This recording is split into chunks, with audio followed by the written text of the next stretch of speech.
Latest టెక్నాలజీతో చిన్న injection తో నన్ను పూర్తి ఆరోగ్యవంతురాలను చేశారు. Elite spine and pain management centre, Manikonda, Dilsukh Nagar. ఎన్నికల పోలింగ్ పూర్తి కావడంతో పూర్తిగా ఎవరు గెలుస్తారో ధీమాలో అయితే ఇరు పార్టీలో ఉన్నారు. ఓ పక్క మేమే గెలుస్తామని అధికార పార్టీ చెప్తే, ప్రతిపక్ష పార్టీ కూడా మేము కూటమే గెలుస్తుందని చెప్తున్నారు. ప్రస్తుతం అంతా ఇదంతా మాట్లాడేందుకు టీడీపీ గాజువాక ఎమ్మెల్యే అభ్యర్థి పల్లా శ్రీనివాస్ గారు. నమస్తే చెప్పని, ఏ విధంగా చూడొచ్చు? ఇరు పార్టీలు చాలా ధీమాగా ఉన్నాయి సార్. ప్రజలు మళ్ళీ ఇంకోసారి వైసీపీకి ఈ రాష్ట్రాన్ని అబ్జెప్పడానికి ఏమాత్రం సిద్ధంగా లేరండి. ఆయన సిద్ధంగానే ఉన్నాడు తీసుకోవడానికి, కానీ ప్రజలు మాత్రం ఖచ్చితంగా అధికారం మార్చడానికే ఉన్నారు.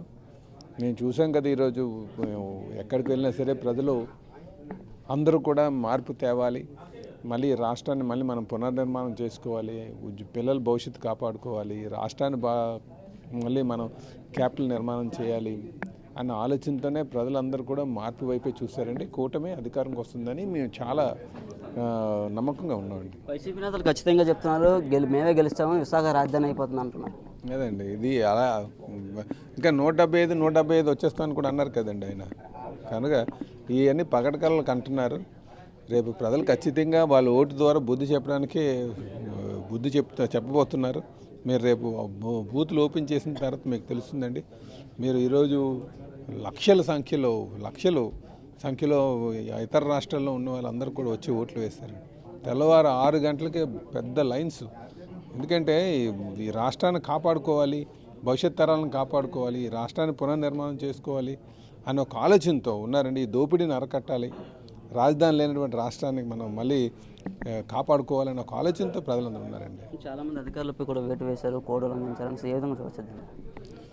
ఈ అధికారులు కూడా ఒకసారి ఒక పార్టీకి తొత్తుల్లా వ్యవహరించకూడదండి. వాళ్ళు పక్షపాతంగా ఇంపార్షియల్గా వాళ్ళు బిహేవ్ చేయాలి. ఇక్కడ అధికారులు ఎలా ఉన్నారంటే, నేను చూడండి, ఆ దాడి జరిగిందని చెప్పేసి బాధితుల్ని పక్షాన్ని మాట్లాడితే ఆ విలేకరులపైన, ప్రచారం చేసినటువంటి విలేకరులపైన, నెక్స్ట్ వీళ్ళపైన పెట్టారు, విష్ణు కుమార్ రాజు గారి మీద. ఇలాంటి పద్ధతులు మానుకోవాలి.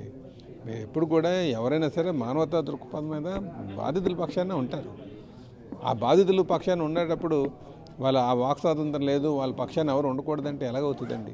చెప్పండి ఒకసారి. అందుకే మీకు అనేక సందర్భాల్లో చెప్పాం, మహిళా సోదరి పైన కానీ కంప్లైంట్ ఇస్తే యాక్షన్ ఉంటుంది. అది మనం ఎప్పటి నుంచో అది గౌరవం ఇవ్వడం. అలాగా అదే మగవాళ్ళు తీసుకెళ్ళి కంప్లైంట్ ఆడపిల్ల మీద ఇస్తే తీసుకుంటారు ఎవరైనా? తీసుకోరు. కనుక ఎవరైనా సరే ఎప్పుడైనా సరే దెబ్బలు తగిలినటువంటి బాధితుల పక్షానే నించున్నారు కనుక వాళ్ళ మీద మేము కేసులు పెడతామంటే ఎలాగవుతుందండి?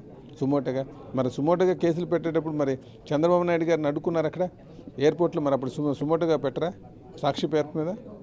అలాగే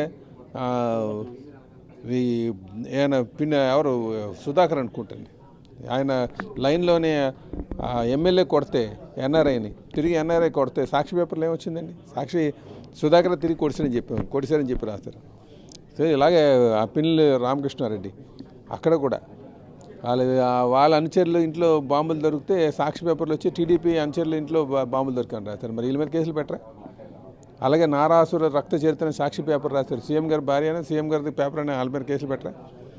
సో ఇలాంటి ఆలోచనలు మానుకోవాలి అధికార యంత్రాంగం. ఇప్పటికైనా సరే ఇంకా వైసీపీ తొత్తులాగా వ్యవహరించడం మంచి పద్ధతి కాదని చెప్పి తెలియజేస్తున్నాను. సుమారుగా కూటమికి ఎన్ని సీట్లు వచ్చే అవకాశం? ఏమని కావాల్సినటువంటి 115 అని అంటున్నారు, అనేక సర్వేలు చూపిస్తున్నాయి కదండి. 115 నుంచి 140 వరకు వస్తాయని మాకైతే నమ్మకం ఉంది. ప్రజల్లో కూడా మార్పు కనిపిస్తుంది. అంటే చాలా చోట్ల మీది క్రాస్ ఓటింగ్ జరిగిందంటారా? బీజేపీ, టీడీపీ, జనసేన అలాగేం లేదండి. అందరూ కూడా ఓటర్కి ఈరోజు ఆ చైతన్యం ఉంది. ఈరోజు ఉమ్మడి కుటుంబం ఎక్కడుంది ఏంటనేది ఆలోచన చేసుకున్నారు. సైకిల్ గుర్తు దగ్గర ఉన్నాక సైకిల్ గుర్తుకు వేశారు, గ్లాస్ దగ్గర గ్లాస్ వేశారు. కనుక నేను క్రాస్ అయిపోయింది అనడానికి ఏం లేదండి.